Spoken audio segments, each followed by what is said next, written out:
Hey everybody, welcome back to another episode. This one's on framing. We have a frame for actual painting this time. So I'm going to show you how I frame a painting. I have one of my cherry frames, except this one has a back on it, and that is where the painting sits. And then I have to figure out where to put my screws, screw it in.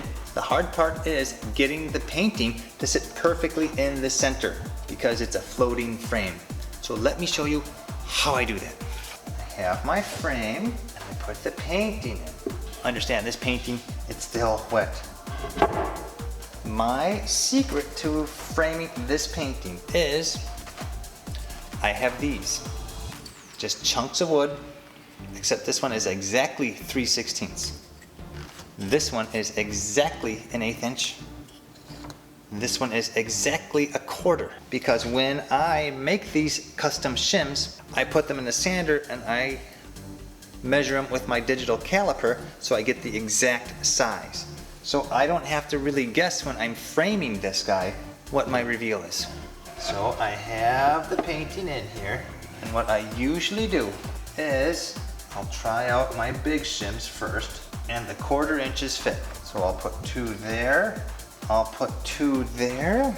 So I know that it's a little bit bigger than a 1/4 inch. So now that I know that it is about a 1/4 inch, I do top and bottom. Let's see if that's gonna be a 1/4 inch. And that is a 1/4 inch, perfect. Gosh, these are a little floppy. So in order to tighten them up, I use regular shims in there too. Because when I drill and screw, it doesn't move because I can't touch it. I can't touch it, it's a wet painting. So fuzzy, stop. Oh my God.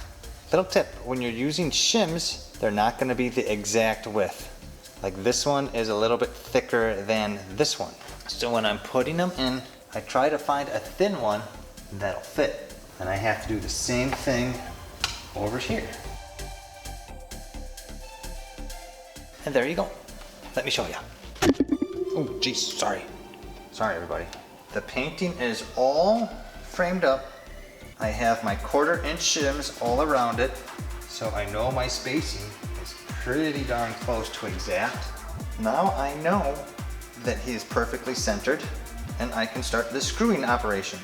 So I have my drill and I have my screw. These are gonna go through the frame, not necessarily into the painting itself. My drill bit is about the same size as my screw, so I don't need my screw to actually bite in my frame. It needs to bite in the painting. My next drill bit is going to be about the size of the head, so I can make sure that it's flush with the top.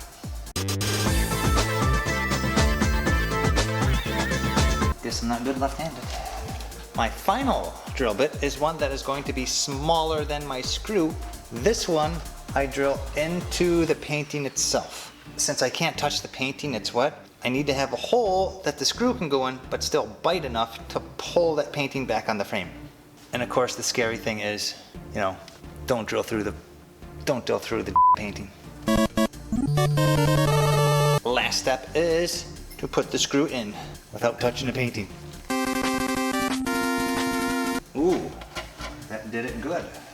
I always check it out because I want to make sure that I'm even. I know I have shims in there, but you never know. And then I can put in the next screw. And there's no screws poking through the painting. Looks good. So I'm very happy with how it turned out. I guess the biggest tip I can give you is get yourself shims that are an exact size. A lot of people just have normal house construction shims, but get yourself and make yourself shims like a 3/16, 1/4 inch, 1/8 inch. Get yourself some shims so you can actually not hate your life when you frame a painting. Hope that helped a little bit. I did a lot of things, hope you learned something. But thanks for watching, everybody. We will see you next time on this channel. Bye.